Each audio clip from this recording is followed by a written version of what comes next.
오늘은 이정표만 보지 말고 갈림길로 걸어가라라는 제목으로 말씀 전하겠습니다. 경부고속도로를 타고 내려오다가 호남고속도로를 만나는 지점, 회덕분기점이죠. 서울에서 내려오다가 회덕분기점이라는 이정표를 만나면 준비를 해야 됩니다. 이제 곧 호남고속도로로 갈아타야 될 준비를 해야 합니다. 이정표의 역할이 그거죠. 잠시 후면 갈림길이 나오니까 갈아탈 준비를 하십시오. 이정표가 그렇게 우리에게 알려줍니다. 요즘은 천안 논산간 고속도로가 생겨서 통행료를 더 내면 더 빨리 올 수도 있습니다. 어쨌든 거기에도 이정표를 우리가 잘 살펴야 됩니다. 오늘 그 말씀에 보면 갈릴리 가나에서 예수님께서 일으키신 표적이 또 하나 나오는데요. 여러분, 가나는 우리에게 좀 익숙한 지명입니다. 요한복음 2장에서 예수님께서 가나의 혼인잔치에 참석하셨죠. 거기서 물을 포도주로 바꾸어 주셨습니다. 요한복음은 이 가나 혼인잔치의 기적을 첫 번째 표적이다라고 설명을 하는데요. 여기 사용된 표적이라는 단어는 헬라어로 세메이온이라는 단어입니다. 표지판, 이정표라는 의미를 가지고 있습니다. 그러니까 이 말은 무슨 말이냐면 기적적인 사건도 중요하지만 그 사건이 가리키는 의미가 더 중요하다. 그런 의미에서 표적이라는 말을 썼습니다. 가나 혼인잔치의 기적은 일종의 표지판입니다. 여러분 생각해 보십시오. 우리네 인생의 포도주가 떨어져가는 잔치집처럼 그렇게 참된 기쁨과 감사와 행복이 점점 떨어져가는 삶을 사는데요. 바로 그때 예수님께서 오셔서 그 인생의 포도주처럼, 우리의 인생의 포도주처럼 하늘의 참된 기쁨과 온전한 향내나는 삶을 채워주시고 그렇게 살게 해주시겠다는 약속이 있는 표적이에요. 그 주님을 맞이하고 믿음으로 반응하라, 그것을 알려주시기 위해서 가나 혼인잔치에 표적을 주셨습니다. 믿음으로 그 주님 앞에 반응을 해야 되는 거죠. 이것이 중요한 일입니다. 그리고 가나 혼인잔치 이후에 예수님은 사마리아를 방문하셨습니다. 거기서 이제 수가성 여인을 만나셨고요. 많은 사마리아 사람들이 예수님을 믿게 되었습니다. 그렇게 전도여행을 마치고 난 다음에 예수님이 다시 갈릴리 가나로 돌아오신 거예요. 가나에서 왕의 한 신하가 예수님 앞에 엎드리면서 제 아들이 지금 큰 병에 걸렸으니까 제 아들을 좀 고쳐주십시오, 간청을 했습니다. 그때 예수님께서 이렇게 말씀하시는데요. 48절 말씀을 같이 한번 읽겠습니다. 예수께서 이르시되 너희는 표적과 기사를 보지 못하면 도무지 믿지 아니하리라. 아멘.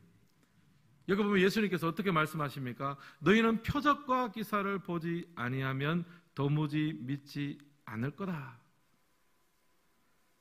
지금 예수님께서 보시기에는요, 갈릴리 이 가나 사람들이 표적과 기사에만 매달려 있어요. 좀 전에 말씀드린 것처럼 요한복음 2장에서 표적을 보여주셨죠. 물이 포도주로 바뀌는 그 장면을 보여주셨는데 요한복음 4장에서도 전혀 변한 것이 없습니다. 여전히 물이 포도주로 변하고 여전히 내 병이 낫고 여전히 내 눈앞에 뭔가 기적적인 일이 일어나면 내가 믿겠습니다, 그러고 있는 거예요. 이런 표적과 기사가 있지 않으면 도무지 믿음이 생기거나 성장하지 않는 그런 모습을 보면서 예수님께서 지금 굉장히 안타까워하셨습니다. 요한복음 2장에서 보여줬던 그 사람들의 신앙이나 지금 요한복음 4장에서의 신앙이요, 전혀 발전이 없어요. 여전히 표적 신앙에 주님 고쳐주시면, 물을 포도주로 만들어주시면, 내 문제를 해결해 주시면 내가 믿겠습니다. 사실 믿겠습니까? 그때 또 돼봐야 아는 거죠. 표적 신앙에서 하나도 더 나아간 것이 없어요. 예수님께서 너무 답답하셨습니다. 사랑하는 성도 여러분, 오늘 우리들의 믿음은 어떻습니까? 우리도 표적 신앙에 머무르고 있지는 않습니까? 뭔가 좋은 일이 일어나고 기적과 같은 일이 내 앞에 일어나기만을 기다리고 있지는 않으세요? 우리 학생들 같은 경우에는 하나님이 이번 시험만 붙여주시면 믿겠습니다. 또 사업하시는 분들은 이번 계약만 성사되면 내가 뭐 봉사도 하고 이것저것 하겠습니다. 그때 돼봐야 또 아는 거죠. 표적과 기사를 보지 않으면 도무지 믿지 않을 하리라. 예수님 보시기에는요, 굉장히 답답한 신앙인입니다. 그런데 오늘 말씀을 보세요. 아들의 병을 고쳐달라고 나온 왕의 신하는요, 예수님의 이 말씀에 도전을 받았습니다. 그리고 다음과 같이 반응합니다. 50절 말씀 같이 한번 읽겠습니다. 예수께서 이르시되 가라, 내 아들이 살아있다 하시니 그 사람이 예수께서 하신 말씀을 믿고 가더니 아멘. 아들이 아프니 왕의 신하가 예수님께 좀 고쳐달라고, 제발 저와 함께 저희 집에 가주세요, 그렇게 이야기를 했는데, 지금 예수님께서 뭐라고 말씀하십니까? 가라 그래요. 내 아들이 살아있다. 만약 여러분 같으면 이 왕의 신하, 자기 아들이 아픈 아버지처럼 할 수 있겠습니까? 만약에 저 같으면요, 예수님 가라, 살아있다, 그 말씀은 굉장히 고맙지만 일단 저하고 같이 가시죠. 일단 내 손 꼭 잡고, 예수님 그냥 내 눈앞에서 사라지면 안 됩니다. 일단 저하고 같이 갑시다. 여러분 그러지 않았겠습니까? 근데 여러분, 이 왕의 신하는 어떻게 반응합니까? 그 사람이 예수께서 하신 말씀을 못하고요, 믿고 가더니. 왕의 신하는요, 표적신앙을 벗어났습니다. 말씀을 믿고 말씀 신앙으로 그 믿음의 갈림길에서 믿음을 선택하며 뚜벅뚜벅 걸어갔습니다. 예수님의 마음이 시원하시는 거죠. 사랑하는 성도 여러분, 오늘 예배 드리시는 우리의 믿음이 이랬으면 좋겠습니다. 당장 눈에 무언가 보여지고 잡혀지지 않으면 아무것도 못하는 신앙이 아니라 주님 말씀하시면 그 말씀 붙들고 믿음의 길을 선택하며 걸어갈 수 있는 우리 모두가 되기를 주님의 이름으로 축원합니다. 이런 관점에서 오늘 말씀을 보면서 우리가 가지는 이 믿음의 특징에 대해서 3가지로 한번 정리했습니다. 함께 살펴보기를 원합니다. 첫 번째 믿음의 특징은요, 믿음은 경험을 통해서 얻지 못한다는 사실입니다. 1번 함께 읽겠습니다. 믿음은 경험을 통해 얻지 못합니다. 48절 말씀도 우리 같이 한번 다시 읽겠습니다. 예수께서 이르시되 너희는 표적과 기사를 보지 못하면 도무지 믿지 아니하리라. 아멘. 예수님께서 여기서 뼈아픈 말씀을 하십니다. 표적과 기사를 보지 않으면 도무지 믿지 못하는구나. 뼈아픈 말이죠. 여러분, 우리의 경험을 믿음의 기초로 삼는다, 어떻게 생각하십니까? 근데 여러분, 우리의 경험이라는 것이 굉장히 불완전합니다. 주관적이에요. 여러분, 출애굽기에 보면요, 이스라엘 백성들이 광야에서 이제 목이 말랐습니다. 마라라는 곳에 도착을 해가지고 물을 얻었는데 그 물을 마셔보니까 물이 또 써요. 마시지를 못하겠습니다. 그래서 그때 막 모세를 원망하고 하나님을 원망하고 난리가 났습니다. 그런데 여러분, 그 마라에서의 쓴물을 마신 사건이 언제 일어났느냐 하면 홍해를 건넌 지 불과 2, 3일 후에 일어난 일이에요. 여러분, 홍해 사건이 어떤 사건입니까? 하나님께서 없던 바닷길을 만든 사건 아닙니까? 바닷물을 갈라지게 하셔서 바다 사이로 정말 기적 중의 기적, 표적 중의 표적을 하나님께서 이스라엘 백성들에게 보여주셨습니다. 경험으로 친다면 최고의 신앙적인 경험을 했습니다. 근데 여러분, 그 신앙의 최고의 경험을 하고 불과 2, 3일이 지나고 나서 어땠습니까? 원망을 하고 난리가 난 거예요. 여러분, 경험이 믿음을 만들지는 못합니다. 물론 어떤 기적과 어떤 사건이 일어나면 믿음으로 들어가는 문을 조금 열어줄 수는 있어요. 좀 도와줄 수 있습니다만 믿음 자체를 만들지는 못하는 거예요. 여러분, 또 신약 성경의 베드로를 보십시오. 베드로가 어떤 경험을 했습니까? 물 위를 걸어가는 그런 기적을 경험을 했잖아요. 여러분 중에 혹시 물 위를 걸은 적 있으십니까? 꿈일 거예요, 분명히. 근데 베드로가 믿음으로 물 위를 걷는 경험도 했고요. 또 변화산에서 예수님의 변화된 모습을 보고 또 거기서 모세도 만나고 엘리야도 만나고 하나님의 음성을 들었습니다. 영적 경험으로 치면요, 베드로만큼 대단한 경험한 사람이 없어요. 근데 그 대단한 영적 경험이 베드로에게 어떻게 작용했습니까? 베드로의 믿음을 아주 굳게 하지는 못했습니다. 베드로가 여러분 가장 처참하게 무너졌잖아요.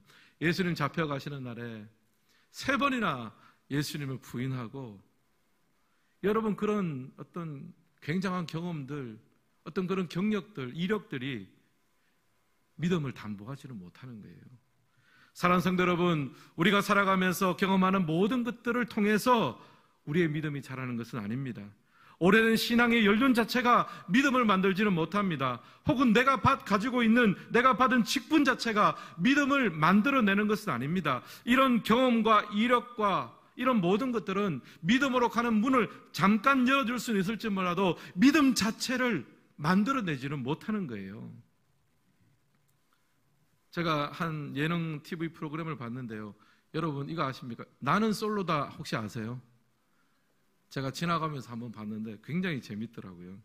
어떤 거냐면은 미혼 남녀가 여러 명이 며칠을 함께 지내면서 서로 데이트도 하고 서로에게 맞는 짝을 좀 찾아가는 그런 과정이에요. 제가 그 프로를 잠깐 봤는데 제가 생각이 굉장히 복잡해졌습니다. 어떤 사람이 다른 사람하고 이야기를 하고 막 하는데 그 사람하고 이제 돌아서서 또 다른 사람하고 동일한 얘기를 하는데 다른 얘기를 하는 거예요. 이 말이 무슨 말이냐면은 이 사람하고 얘기할 때는 이게 맞는 말이에요. 그리고 동일한 말을 옮긴다고 옮겼는데 시청자는 그걸 동시에 보고 있잖아요. 좀 전에 했던 말하고 틀리는 말을 옮겨요. 근데 그 말을 하는 사람은 굳건히 믿고 있습니다. 내가 그렇게 말했노라고, 나는 그런 상황이었노라고. 근데 시청자가 보면은 완전히 엉뚱한 얘기를 한 거예요. 자기에게 유리한 쪽으로 느끼고 자기에게 유리한 쪽으로 이야기하고 결국에는 그게 내가 진짜 그렇게 말하고 행동했다고 스스로 믿어버립니다. 경험이라는 게요, 내가 말하고 행동하고 한 그 경험이라는 게요 결코 객관적이지 않더라고요. 자기에게 필요한 대로 해석하고 나중에 그것을 진실처럼 믿어버립니다. 경험이라는 것이요 결코 객관적이지 않습니다. 사랑하는 성도 여러분, 우리의 영적인 경험, 나의 신앙의 경력, 나의 직분, 이런 것을 너무 의지하지 마십시오. 이런 것을 의지하다가는요 우리가 평생 믿음의 걸음으로 나가는 것이 아니라 이것을 의지함을 통해서 한없이 표적신앙, 무언가를 의지하는 주님으로 나가지 못하고 무언가 다른 것을 의지하는 주님이 보시기에는 답답한 신앙생활을 할 수 있습니다. 여러분 오늘 예배 드리신 모든 성도님들은 이 다른 모든 것들보다 말씀의 신앙으로 나아갈 수 있기를 주님의 이름으로 축원합니다. 두 번째 믿음의 특징이 있는데요, 믿음은 이성의 추론을 통해서도 얻지 못합니다. 2번 함께 읽겠습니다. 믿음은 이성을 통해 얻지 못합니다. 우리 사람이 가진 또 강력한 힘이 있죠. 그게 바로 생각하는 힘입니다. 이성이죠. 하나님의 선물입니다. 근데 여러분 창세기를 보면요 가인과 아벨이 나오잖아요. 가인은 자기가 농사지은 소산물로 하나님께 예배드리기를 원했습니다. 또 아벨은 자기가 목축업을 하니까 양을 잡아서 하나님께 예배드리기를 원했습니다. 둘 다 하나님께 예배드리는 것이 얼마나 중요한지 지식은 있었어요. 그런데 가인의 결론이 무엇이었습니까? 창세기 4장 8절에 나옵니다. 우리 함께 읽겠습니다.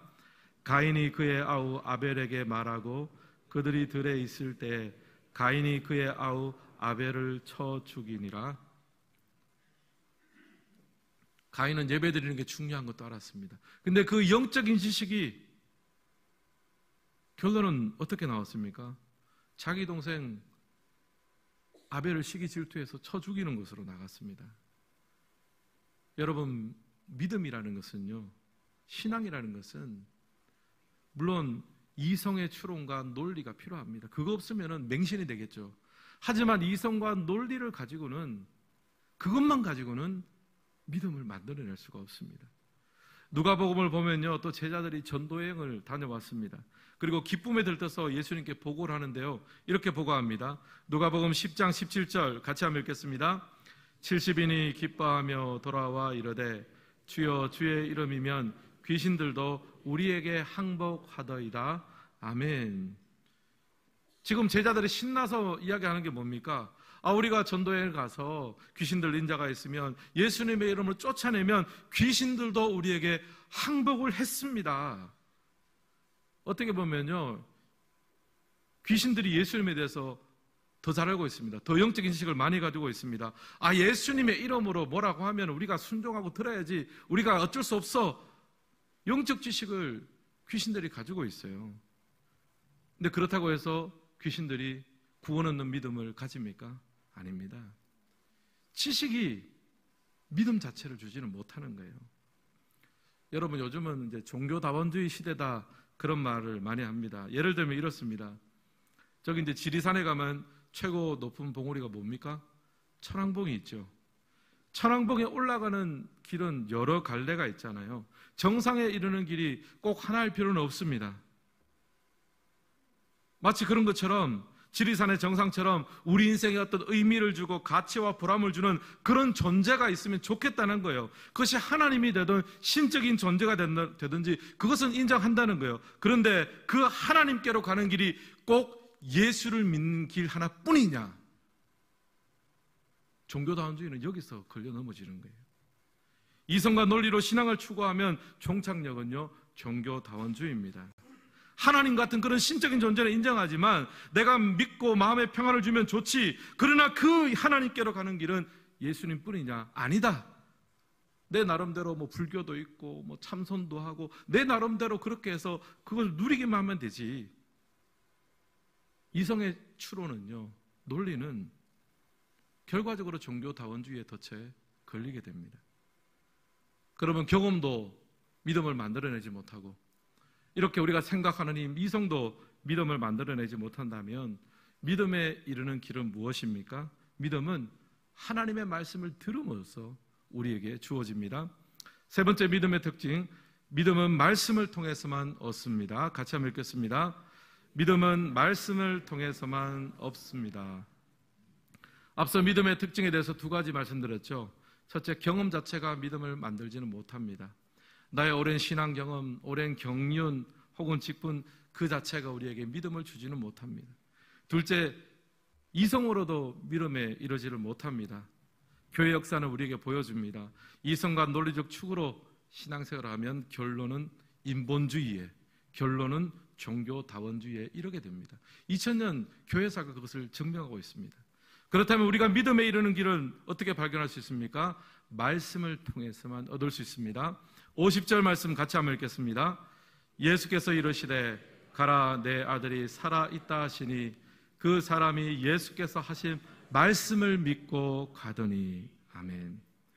말씀을 믿고 갔다 그러잖아요. 여러분, 이 말씀이 그냥 문자입니까? 언어입니까? 아니죠. 예수님의 말씀은 예수님의 약속이에요. 병든 아들을 둔 아버지의 마음속에 예수님이 가라, 내 아들이 살아있다 말씀하실 때 저분이 이렇게 약속하신 이 말씀, 그 말씀을 들을 때 마음속에 믿음이 생겨나기 시작했습니다. 내가 내 지금 눈앞에 저분이 함께 가지 않더라도 저분이 말씀하시고 약속하셨으니까 내 아들이 나을 거다라는 믿음이 어디에서 생겼습니까? 말씀을 들을 때 생기는 거예요. 믿음의 도약이 일어났습니다. 표적 신앙이 아니라 말씀 신앙으로 이 아픈 아들을 둔 아버지의 신앙이 성장했어요. 사도 베드로도 이 말씀으로 우리가 구원 얻는 신앙을 가지게 될 것을 이야기했습니다. 베드로전서 1장 23절 같이 한번 읽겠습니다. 너희가 거듭난 것은 썩어질 씨로 된 것이 아니요 썩지 아니할 씨로 된 것이니 살아있고 항상 있는 하나님의 말씀으로 되었느니라. 아멘. 우리가 거듭난 것이 어떻게 되었다고요? 살아있고 항상 있는 하나님의 말씀으로 되었다고 합니다. 말씀은 들음에서 나는 거예요. 구원은, 믿음은 하나님의 말씀을 들음에서 납니다. 여러분, 그러므로 설교를 들을 때 조태성 목사가 설교하더라도 이 가운데 있는 하나님의 말씀을 발견하며 귀 기울이시기를 바랍니다. 또 우리 교회에서 성경 통독을 하지요. 암송대회도 하고요. 필사도 합니다. 여러분들 손에 힘이 있어야 또 필사도 할 거 아닙니까? 필사에 많이 도전해 보십시오. 하나님의 말씀은 썩지 아니한 시입니다. 여러분, 우리가 이 땅에서 의지하고 있는 내 경험, 내 지식, 내 이성, 이 모든 것 다 썩어버릴 씨앗입니다. 그것을 의지하면 믿음으로 나가지를 못해요. 하나님께서 허락하신 주의 말씀, 살아있고 영원한 말씀만을 의지하며 나가시기를 주님의 이름으로 축복합니다. 오늘 말씀을 마무리하겠습니다. 사랑하는 성도 여러분, 이적과 기사라는 이정표 앞에 서 있으십니까? 하늘에서 기적이 뚝 떨어지기만을 바라십니까? 아까운 시간이 흘러가고 있습니다. 이제는 말씀 앞에 서십시오. 표적 신앙이 아니라 말씀 신앙으로 나아가시길 바랍니다. 말씀 안에는 하나님의 약속이 있습니다. 그 약속을 믿고 순종의 길을 선택하시길 바랍니다. 그럴 때 주님이 기뻐하시는 믿음의 길을 갈 수 있습니다. 오늘 이어서 성찬식이 진행이 될 텐데요, 믿음을 선택하고 나아가고 싶지만 그럴 만한 힘이 없고 용기가 없는 분들은 오늘 성찬식을 통해서 주의 살과 피를 상징하는 떡과 잔을 받을 때, 주여 나에게 주님의 말씀대로 살아갈 수 있는 믿음과 용기를 허락하여 주옵소서. 그렇게 기도하고 응답받으며 갈림길이 많은 이 세상 가운데 믿음의 선택을 하며 나아가시는 모든 성도님들 되시기를 주님의 이름으로 축원합니다.